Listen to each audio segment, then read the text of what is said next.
El Señor esté con vosotros. Y con tu espíritu. Lectura del Santo Evangelio según San Mateo.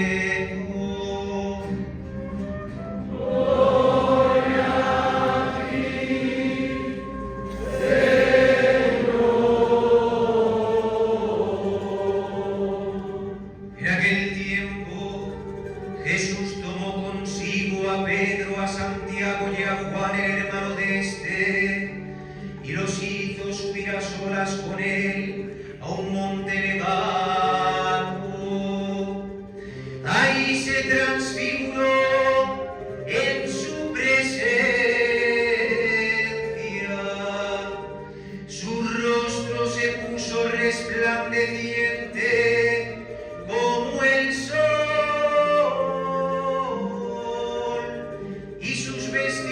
Se volvieron blancas como la nieve. De pronto aparecieron ante ellos Moisés y Elías conversando con Jesús. Entonces Pedro le dijo a Jesús: Señor, qué bueno sería quedarnos aquí. Si quieres, haremos aquí 3 tiendas, una para ti, otra para Moisés y otra para Elías. Cuando aún estaba hablando, una nube luminosa los cubrió y de ella salió una voz que decía: Este es mi Hijo muy amado, en quien tengo puestas mis complacencias, escúchenlo. Al oír esto, los discípulos cayeron rostro en tierra, llenos de gran temor. Jesús se acercó a ellos, los tocó y les dijo: Levántense y no teman. Alzando entonces los ojos, ya no vieron a nadie más que a Jesús. Mientras bajaban del monte, Jesús les ordenó: no le cuenten a nadie lo que han visto hasta que el Hijo del Hombre haya resucitado de entre los muertos.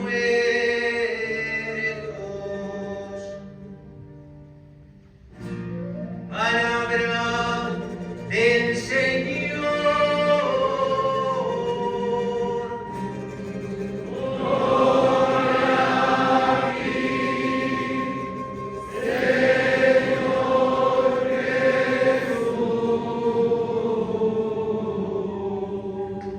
Bien, queridos hermanos, la palabra de hoy es fantástica, es una palabra que es una bomba y que además va en continuación, como decíamos al inicio, de la liturgia del domingo pasado, porque el domingo pasado nos metía el Evangelio en este caminar por el desierto cuaresmal, frente a estas tentaciones de Dios, que Dios ha sufrido en el desierto, que Dios ha entrado, ¿no?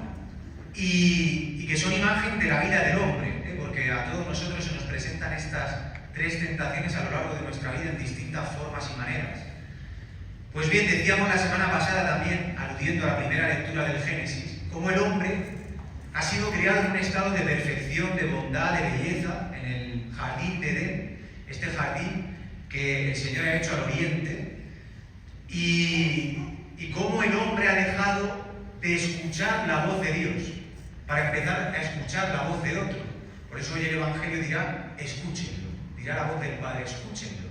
Esto está muy relacionado con esto del Génesis, porque en el momento en el que uno deja de ver, escuchar la voz de Dios, empieza a escuchar otra voz. Por eso Dios, que lo había creado todo bien, había creado todos esos árboles frutales, todo ese jardín exuberante en el que habían tantos frutos. Sin embargo, la serpiente mete la ponzoña, la mentira, y el hombre cae en el pecado, y empieza a desencadenarse todo esto que decíamos, ¿no? Se empiezan a ver desnudos, empiezan a experimentar el miedo. Adán acusa a Eva, Eva acusa a Adán, Caín mata a Abel, todo esto hasta el diluvio. Y después de que el Señor ha guardado un resto, después del diluvio, todavía el hombre se establece en el valle de Senaar y quiere hacer esta torre de Babel que llega al cielo para usurpar el lugar de Dios y elegirse como Dios de su historia. Pues bien, esto como munición, porque ¿cuál es la respuesta de Dios frente a todo esto que ha pasado? Porque, hermanos, Adán y Eva es figura de tu vida y la mía, No piensen que Adán y Eva son el cuento de Caperucita Roja hace 2000 años, ¿no? Esto es un hecho real, existencial y profundo, De hecho, muchos filósofos han hablado de Adán y Eva, teólogos no se diga, pero es interesante porque es que ahí está resumido esta caída del hombre, de ti y de mí. Pero fíjate que el Señor no ha tenido asco de tus pecados ni de los míos. Ha tenido una misericordia y un amor enorme. Y ha puesto en marcha todo este plan de salvación, que además tiene unas coordenadas espaciotemporales, y que hoy, desde la primera lectura, hablan de este plan de salvación del Señor frente a la muerte que tú y yo hemos experimentado por nuestros pecados. Por eso el Señor elige a Abraham, esta figura que es importantísima, ya lo habéis dicho, ¿no? Sabemos todos que es el padre de la fe. Pero Abraham es este hombre que está en una crisis existencial profundísima. Soren Kierkegaard tiene un libro muy interesante sobre Abraham, que habla desde la perspectiva existencialista de todo lo que le ocurre a Abraham, dentro. Hermanos, Abraham es este hombre fracasado, que nada le sale, que además es un maldito, porque en la mentalidad hebrea, semítica, sabemos que no tener una descendencia era una cosa terrible, ¿no? No se diga no tener un lugar donde enterrarte. Y encima una mujer con la matriz seca, estéril, en la muerte. Y este hombre no hace nada. Es Dios quien toma la iniciativa, igual que la ha tomado en tu vida. Que tú muchas veces te crees que estás en la iglesia por tu buenísimo, este lenguaje que tenemos del mundo. Yo es que he apostado por el Señor. Tú has apostado. Si tú pierdes todas las apuestas, ¿qué vas a apostar tú? Has apostado por el Señor. Ay, Señor. El Señor ha apostado por ti y se la ha jugado, porque mira que para apostar por ti hace falta valor, No te digo por mí, yo soy cura. Ha puesto toda la carne en el asador. El Señor ha hecho un acto de fe tremendo, Pues ha hecho lo mismo con Abraham. Ha visto su situación, su sufrimiento, su debilidad. Y se ha compadecido de él. Y ha aparecido esta voz que le ha dicho, atento, lo ha dicho en la primera lectura. Deja tu tierra y tu parentela y ve a la tierra que yo te mostraré. No le ha dicho más nada.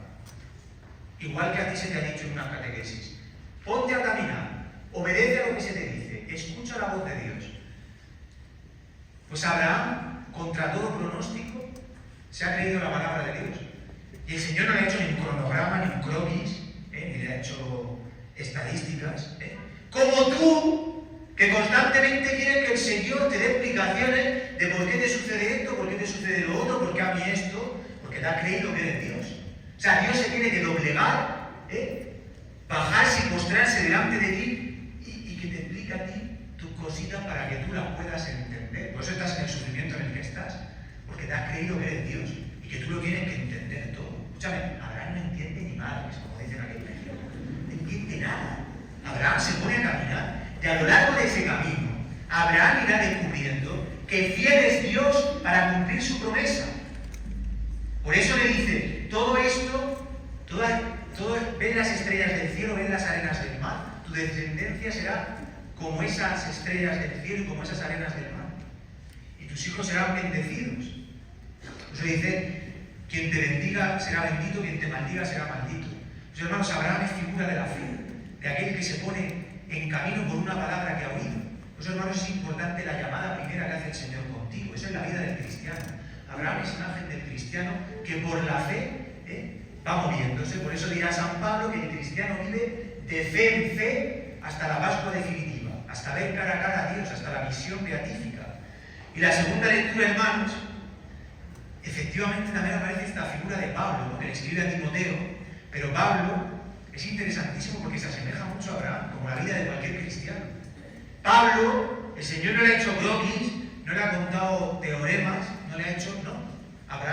Pablo, ha tenido una experiencia, que ha sido que el Señor, viendo que era un homicida asesino, que se creía que mataba, en nombre de Dios, se creía que estaba haciendo bien las cosas. Pues fíjate tú, que el Señor aparece en el camino, aparece en la vida de Pablo, aparece en este camino y lo tira del caballo, lo unta, le deja ciego, le dice, vete con Ananías a lavarte, y no le explica nada. Tú imagínate Pablo, que es un tío que está súper preparado, es de la escuela de Gamaliel, este es fariseo de fariseos, de la mejor casta que hay, se sabe la ley de pe a pa, y el Señor lo desmonta, lo derriba. Eso es la conversión, eso es la metanoia en griego, de cambiar de mentalidad, que tu vida va en una dirección, aparece Jesucristo, tu vida pega un pedalazo impresionante, o sea, cambia todo se transforma. Por eso es interesantísimo ver esto, cómo el Señor elige a Pablo y no le dice, tu vida va a ser una película de Walt Disney, no, tu vida va a ser un cuento de hadas tampoco, aprende, siendo el apóstol de los gentiles y evangelizando, aprende a entrar en el sufrimiento y en la luz. Porque mira que la vida de Pablo no es fácil, Pablo, ¿cuántas veces ha naufragado? ¿Cuántas veces le han metido con bolas de plomo? ¿Cuántas veces está en la cárcel? La vida de Pablo es un caos, igual que la de la Sagrada Familia, que la vida de Abraham, que ha dudado, le ha dicho el Señor una cosa y en el fondo, dice, ¿será que tengo que tener mi hijo con Agar y no con Sara? Y se mete ahí en unos líos existenciales, y al final el Señor tendrá que derrumbarle todo y hacerle ver su pobreza, como a ti y a mí. Pues bien, hermanos, todo esto es el preámbulo para el Evangelio, porque esta obra de salvación que Dios ha empezado con Abraham, la culmina con su Hijo Jesucristo. Por eso hoy el Señor dice en este Evangelio que es la transfiguración. La transfiguración es una palabra para expresar algo que es un misterio, pero que es impresionante esta palabra. A mí me gustan mucho las traducciones estas que hacen los leccionarios, porque es que le quitan sentido y fuerza a la palabra, porque la Biblia de Jerusalén, que está mucho más cercana a la traducción griega, al arameo y todo esto, es gente que ha dado su vida para aprender todas estas lenguas y acercar la palabra de la manera más fiel. No empieza diciendo en aquel tiempo, sino que dice 6 días después. O sea, que está ubicando este Evangelio en un momento concreto. ¿Qué pasó 6 días antes de esto? Pasó que estaba el Señor, estaba Jesucristo con sus discípulos en Cesarea de Filipo.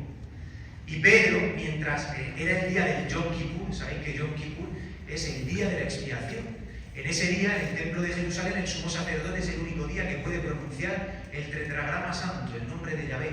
Pues en ese mismo momento el Espíritu Santo se posa sobre Pedro y hace la profesión de fe. Y dice, tú eres el Mesías, el Cristo, el Hijo de Dios. Y luego el Señor dirá más adelante, tú eres Pedro y sobre esta piedra edificaré mi iglesia. Por eso, fijaros cómo el Señor está llevando a plenitud lo que ha ido revelando con el pueblo de Israel, ese sacrificio que el sumo sacerdote hacía en el templo de Jerusalén era válido. Pero lo lleva a plenitud con sus discípulos y los va introduciendo en el misterio de la fe de la obra redentora y salvífica que quiere hacer contigo y conmigo. Por eso es interesante cómo los evangelistas no esconden las debilidades, ¿no? de los apóstoles, de los discípulos, porque después de que Pedro ha dicho eso con una fuerza y una seguridad impresionante, y ahí se ve que eso no era suyo, porque el Señor le diga, eso que has dicho no te lo ha revelado ni la carne ni la sangre, eso no es tuyo. Eso ha sido mi Padre que está en los cielos. Porque fíjate, unos días después Jesucristo se pone a anunciar por primera vez la pasión. ¿Hacia dónde se dirige? Yo voy a Jerusalén, me van a perseguir, me van a difamar y me van a matar. Y aparece el Pedrito. ¡Ay, el Pedrito! Tan valiente y tan cobarde la misma vez como tú. Dice el Pedrito, ¿Qué me estás contando? ¿Que tú vas a ir a dónde? ¿A la cruz, dice? Ya me voy a encargar yo de que tú no vayas a ninguna cruz. Aquí estamos nosotros para defenderte. Que tú te vayas a la cruz, ¿qué cruz ni qué cruz, hombre? Te vas tú a la cruz y ¿qué hacemos nosotros? Después de todos los milagros, la multiplicación de panes y peces, de curaciones, de resurrección de muertos, nos quedamos nosotros aquí sin chamba, sin trabajo. Nos quedamos en la moneda, en el paro existencial, ¿me entiendes? Tú no puedes morirte de ninguna manera. ¿Qué dice Jesucristo? Bien le dice, apártate de mí, Satanás, y ponte detrás de mí. Pues fíjate que ese mismo Pedro que le ha dicho eso 3 días antes, ahora en este Evangelio, cuando experimenta lo que es la transfiguración, este anticipo de la vida eterna, del paso del Señor, de la Pascua, de la resurrección, de tú y yo que estábamos sentenciados a muerte por nuestros pecados, y el Señor te arranca de la muerte, te devuelve tu dignidad de hijo y te resucita. Y dice, Señor, pero qué a gusto estás. Hagamos 3 tiendas, como tú. Empiezan a ocurrir problemas en tu casa, de precariedad económica, problemas matrimoniales, y quieres bajarte de la cruz. Dices, Señor, nada de esto, no me gusta, ya me quiero ir. Pero cuando estás en Puerto Vallarta de vacaciones, con tu ron con Coca-Cola, yo voy a decir con tu mujer al lado, pero en realidad estás escaneando a todas las mujeres que hay en la playa, o a todos los hombres, las mujeres también, dice que no se acabe esto, hagamos 3 tiendas, que a gusto estamos, hermano. Este evangelio de hoy está en el contexto de la fiesta de Sukkot, lo dice Benedicto XVI. Es que si no se contextualiza este evangelio no se entiende. Porque 6 días después del Yom Kippur viene la fiesta de Sukkot, que era una de las fiestas más importantes del pueblo hebreo, en las cuales iba hacia la ciudad de Jerusalén todos los israelitas a ofrecer los sacrificios y en esta fiesta de peregrinación. Sukkot quiere decir la fiesta de las tiendas, de las chozas, en la que el pueblo de Israel, todavía hoy en Nueva York los judíos lo hacen, en Israel no se diga, montan estas cabañas al aire libre, a la intemperie, en la que precisamente contemplan las estrellas, estas estrellas con las que Dios le ha hecho una promesa a Abraham, que es la descendencia, y recuerdan la salida de Egipto, el paso del pueblo por el desierto. Por eso, hoy el Señor pone en el contexto de esta fiesta, esta transfiguración del Señor. 2 de los elementos más importantes de la fiesta del Sukkot eran la luz y la gloria. Por eso en este evangelio aparece la luz gloriosa, el rostro del Padre. Por eso Jesucristo es siempre la impronta de la sustancia divina. Jesucristo irradia al Padre. O sea, no se va a revelar ahora Dios como lo ha hecho en el Sinaí, a través de una teofanía con nubes, con rayos, ¿no? Ahora lo hace en su Hijo Jesucristo. Por eso aparecen Moisés y Elías, la ley y los profetas, aparecen ahí y aparecen dialogando con el Señor. Yo me pregunto siempre, ¿de qué estarían hablando? ¿Estarían hablando de la resurrección? ¿O de si se iban a comer chicharrón o pozole? ¿De qué estarían hablando con el Señor? ¿De qué hablarían?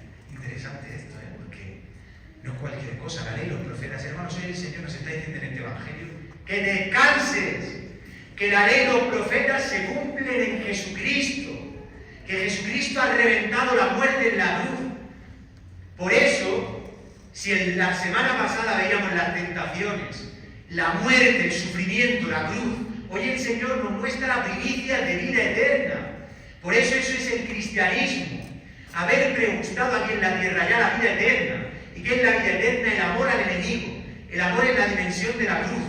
Por eso hoy el Señor, en el monte Tabor, que en realidad está prefigurando el Sinaí, donde ha hablado con Moisés, donde ha hablado con Elías, este monte alto que es la cercanía con el Señor, no hace otra cosa sino anticiparnos la vida eterna.